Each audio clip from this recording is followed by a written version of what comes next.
Let's talk about what happened on the weekend, though. Specifically Friday, Saturday, and Sunday with the Kansas City Royals and the Oakland A's drama. No drama. Big drama happening in that one. Every day there was something happening. Somebody's throwing the baseball, somebody's leg, somebody's sliding in too hard at second, and then the pitcher in Kansas City trying to throw at somebody's head and then kind of gesturing like this, like I'm going to throw it at your head the next time I see you. It's been an entertaining series. We've got the rematch coming, I believe, in June, which should be exciting. The rematch. There's a lot of drama going on right here. So let's talk a little bit about this weekend at Kansas City. No, it's fun. I mean, baseball, these guys, they play hard. I mean, it starts off with Lowry basically sliding in a second, tries to break up a possible double play, comes in a little hard.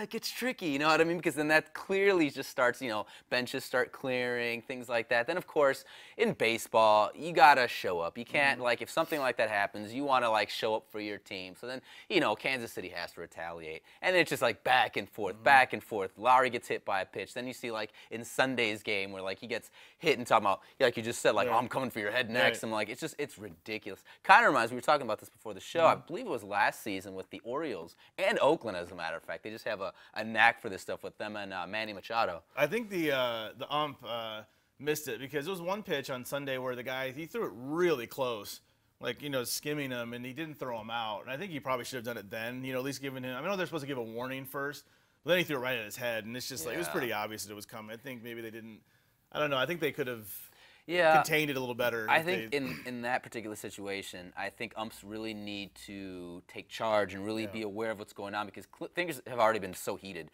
This whole series was crazy. So if you're an ump, you really need to take, like I said, you need to nip this in the bud immediately. So yeah, and I mean I think they did a fairly good job considering how crazy the weekend was. But yeah, that second matchup's gonna be really interesting. I mean, it makes it exciting. It's fun, to see. But I mean, it was a little crazy. Talk about some favorite brawls. What's one of your favorite brawls of all time? My favorite brawl would be Nolan Ryan versus a young Robin Ventura. When Robin Ventura, this young punk, charges Nolan Ryan, who was already in his 40s, I think, at the time, and Nolan's like, get out of here. Just grabs him, puts him in a headlock, and just starts unloading on him. That was classic. I loved it. For me, I'm going to go outside of baseball. I like the Detroit Pistons and the Indiana Pacers. Ron Artest, famous brawl, ran into the stands. Didn't attack a player, went after a fan who was heckling him. That was a crazy fight. That was a lot of suspensions. I couldn't believe what was happening. That was brutal. Was crazy. It looks worse, especially when you go up in the stand. When it's amongst the players, it's one thing. When you go in the stands to attack somebody, it's a little crazy.